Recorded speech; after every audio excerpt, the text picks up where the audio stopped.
जगमाता माँ शारदे तेरे चरणों में अर्पण ज्ञान की ज्योति जले जगमाता चमक उठे मोरा मन दर्पण चमक उठे मोरा मन दर्पण ज्ञान की ज्योति जले जगमाता माँ शारदे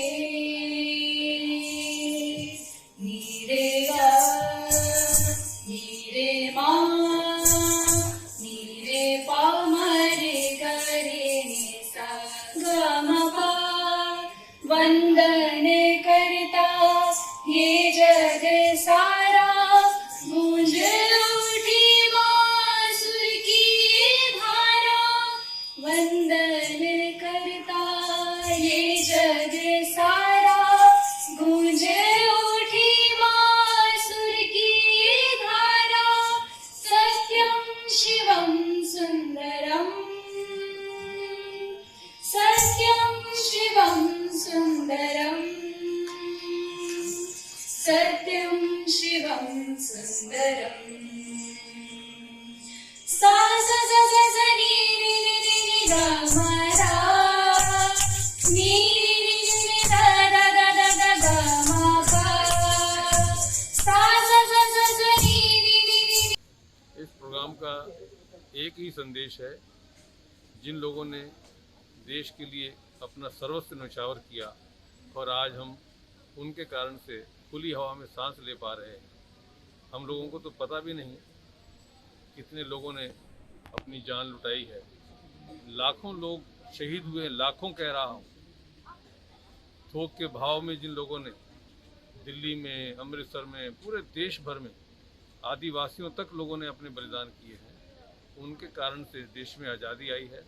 और हम यदि कहें कि आज़ादी केवल कुछ अहिंसा के कारण से आई है, ये उन शहीदों का अपमान होगा जिन्होंने अपनी ज़िंदगी राष्ट्र पर न्यौछावर कर दी। जिस तरह से मोदी जी ये कहना था कि घर घर तिरंगा लगाएं, उसके लिए संदेश क्या रहा आपका?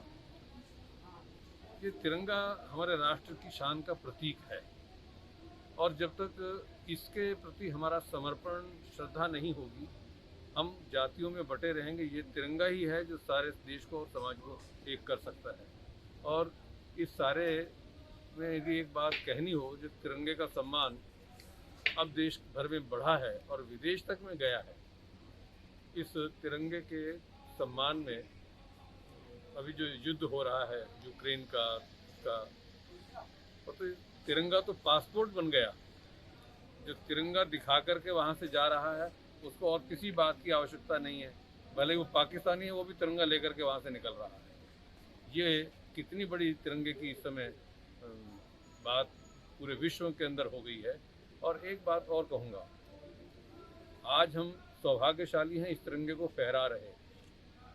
और ये जो लोग इस तिरंगे की नींव के अंदर हैं, जिन लोगों ने फांसी के फंदे चूबे हैं, सेलुलर जेल के अंदर, काला पानी के अंदर अपनी ज़िंदगी जवानी खपाई है, ये सौभाग्य उनके हिस्से में नहीं आया कि वो तिरंगा लहरा पाए। ये सौभाग्य वो हमारे लिए दे गए, आने वाली पीढ़ियों के लिए दे गए, देश को आज़ाद करवा गए कि तिरंगे की आन आपने बचानी है। हम लाए हैं तूफान से किश्ती निकाल के, इस देश को रखना मेरे बच्चों संभाल के। हम एग्जामिन नहीं करेंगे तो दो तीन चीजें मेरे दिमाग में आती हैं जिनकी वजह से हम लोग गुलाम हुए। अक्सर आप सुनते हैं अंग्रेज एक फिलॉसफी लाए थे, डिवाइड एंड रूल की पॉलिसी, फूट डालो और राज करो, यही कहते हैं, फूट डालो राज करो। सब अंग्रेज लेके आए थे, यस नो, यस नो, सबने गलत आंसर दिया।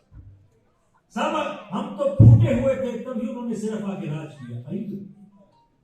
अगर हम फूटे ना होते तो कैसे राज कर लेते? तो इसलिए ये सरासर गलत है कि वो लेके आए, फूट डालो राज किया। उन्होंने खाली राज किया, हम तो फूटे पहले थे। और अंग्रेजों से आने से पहले नहीं, जाइए आप मुस्लिम रूल जब शुरू हुआ हमारा 1000 साल पहले, अक्सर लोग सुनते हैं और कहते हैं कि साहब क्षमा एक बहुत अच्छी चीज है, क्षमा बहुत अच्छी चीज है। साहब मेरे हिसाब से क्षमा बहुत सोच के करनी चाहिए। पृथ्वीराज चौहान ने मोहम्मद गौरी को 10-15 बारी हराया। जगदीश जी को जाता है और certainly Kapil को himself to be a great student and for tomorrow's leader. God bless him. Thank you very much. बहुत धन्यवाद। अब आज 75 साल की जो आजादी का टाइम है, भगत सिंह ने एक बात कही थी, बड़ा ही गहरा दाग है यारो, गुलामी जिसका नाम है, उसका जीना भी क्या जीना जिसका देश गुलाम है। देख के भारत की बर्बादी देश का बच्चा बच्चा बोला, मेरा रंग दे। अब हम लोगों को आज के दिन में इंद्रेश जी ने बात की हम लोग की नारी महिला के लिए। मैंने एक बहुत अच्छी बात सुनी पिछले हफ्ते ही। वो कहते हैं कि एक संस्कारी मां, इंद्रेश जी, एक संस्कारी मां 100 टीचर से ज्यादा बड़ी होती है। आयु दोबारा से कहता हूं, एक संस्कारी मां 100 टीचर से ज्यादा बड़ी होती है, क्योंकि वो संस्कार आगे देती है।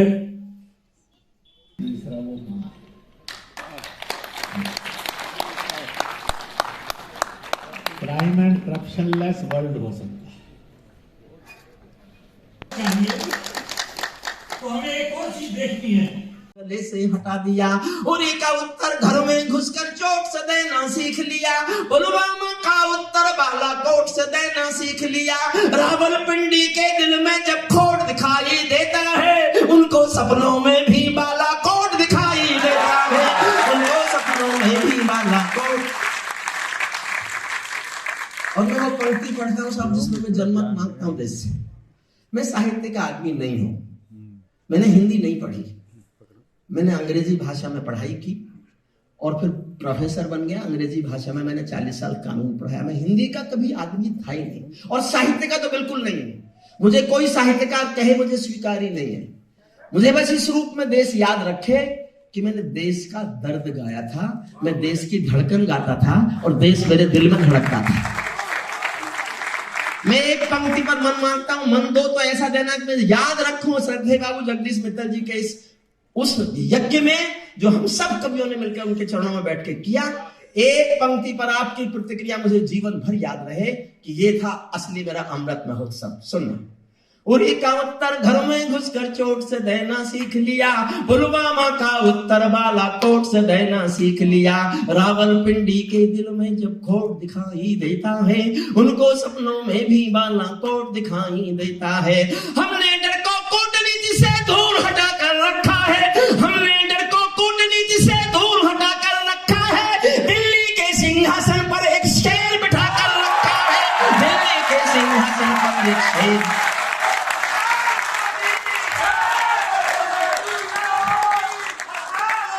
दिल्ली के सिंहासन पर एक शेर बिठा कर रखा है। अंतिम पंक्तियां पढ़ता हूं। भारत की संसद ने कस्में खा खा कर स्वीकारा है, भारत की संसद ने कस्में खा खा कर स्वीकारा है। पाकिस्तानी कब्जे वाला सब कश्मीर हमारा है, पाकिस्तानी कब्जे वाला अपना होने वाला है। मोदी है तो मुमकिन है कल ये सच होने वाला है। मोदी तो 4 लाइनें सुना देता हूँ, उसके बाद एक गीत सुनाऊंगा। 4 लाइनें था। मोदी है तो मुमकिन है, लालू है तो संभव है। जितनी तालियां मिलेंगी वो मेरे हिस्से की नहीं है। मोदी है तो मुमकिन है, लालू है तो संभव है, और चंद विधायक निकल लिए तो नीतीश बाबू उद्धव है।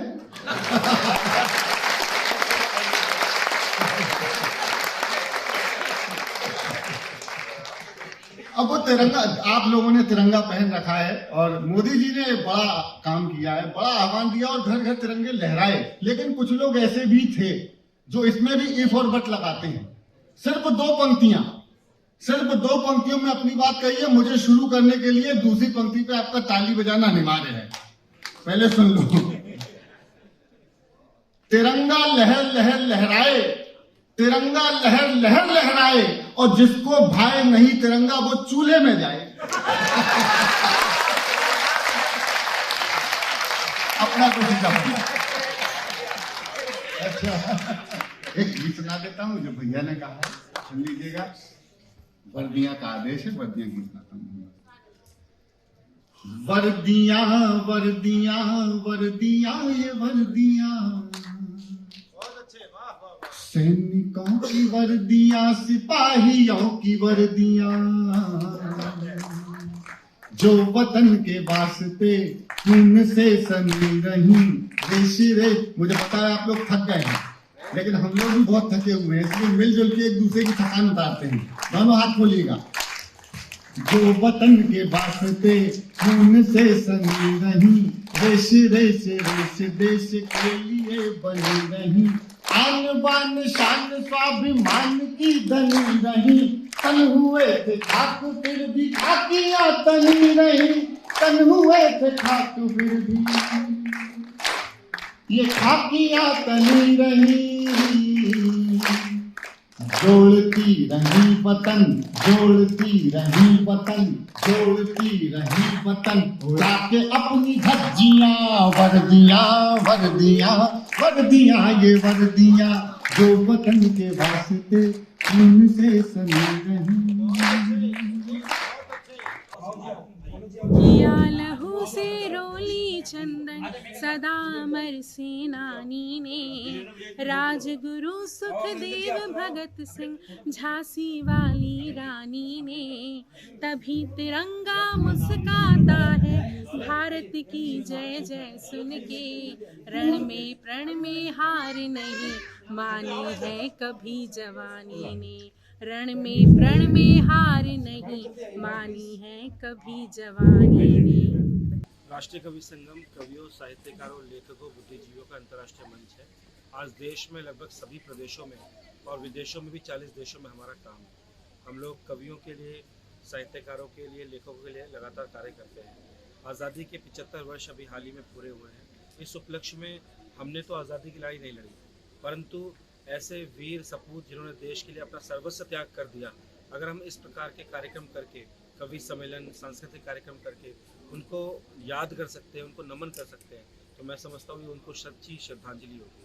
तो दिल्ली प्रदेश राष्ट्रीय कवि संगम ने आज उसी कड़ी में Indian council for cultural relation ICCR के सहयोग से यह कार्यक्रम संपन्न होने जा रहा है। इस कार्यक्रम में देश के बड़े बड़े आप देख सकते हैं, आदरणीय शिव खेड़ा जी, डॉक्टर विनय सहस्त्रबुद्धे जी, इसके अलावा अश्विनी चौबे जी जो भारत सरकार में मंत्री हैं, ऐसे डॉक्टर हरिओम पवार जी जो ओज के प्रतिष्ठित कवि हैं, ऐसे बड़े बड़े लोगों का इस कार्यक्रम में आना हुआ। सबका मार्गदर्शन, स्नेह, प्रेम, सानिध्य हमें मिला और ये कार्यक्रम कवि सम्मेलन अभी कुछ ही देर में यहाँ संपूर्ण होने जा रहा है। और लगातार देशभक्ति का गीत, देशभक्ति की बात, देशभक्ति की कविता यहाँ चल रही है। और हमने देखा है कविता ने और कवियों ने हमेशा क्रांति लाने का कार्य चाहे देश में हो चाहे विदेश में हो किया है।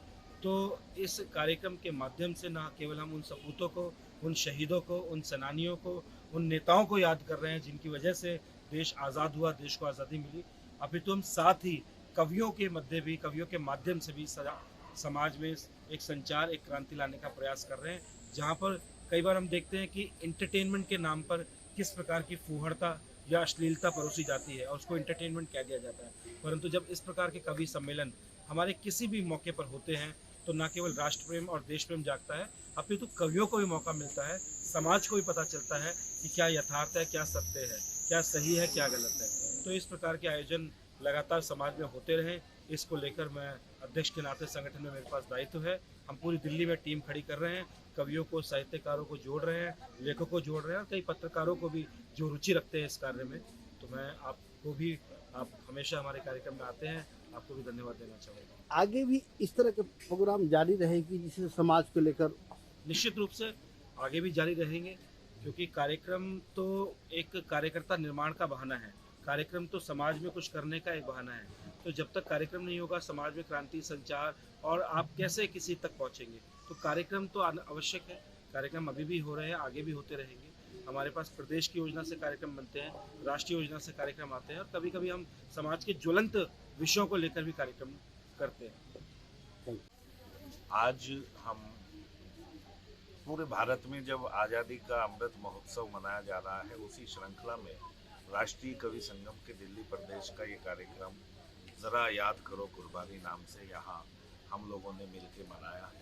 और इसमें देश के प्रतिष्ठित कवियों ने अपनी वाणी से हमारे देश के लोगों तक वो चेतना पहुंचाई है, वो जागरण हम लोग कर रहे हैं। जैसा कि हमारे संगठन का ध्येय वाक्य भी यही है, राष्ट्र जागरण धर्म हमारा।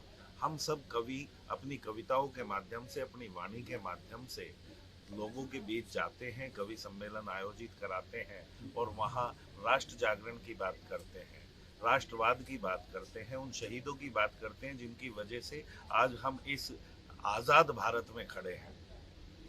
कहीं जगदम्बा प्रसाद मिश्र जी ने कभी एक शेर कहा था कि शहीदों की चिताओं पर लगेंगे हर बरस मेले, वतन पे मरने वालों का यही बाकी निशा होगा। तो उन शहीदों के लिए यही हमारी सच्ची श्रद्धांजलि है। हम उन्हें नमन करते हैं ऐसे मौक़ों पर। वैसे तो वो उनकी याद हमेशा हमारे हृदयों में बसती है, लेकिन जब कोई खास मौके होते हैं तब हम उनका अभिनंदन करते हैं मन से, तन से, और उनको नमन करते हैं, उनको अपनी शब्दांजलि अर्पित करते हैं, अपनी श्रद्धांजलि अर्पित करते हैं। 4 पंक्तियाँ तिरंगे की शान में मैं कहना चाहता हूँ कि वतन में अमन कायम हो, कहीं पर भी न दंगा हो। वतन में अमन कायम हो, कहीं पर भी न दंगा हो। हर एक भूखे को रोटी हो, हर एक प्यासे को गंगा हो। जीऊं मैं देश की खातिर, मेरे दिल की तमन्ना है। सफर जब आखिरी हो तो कफन मेरा तिरंगा हो।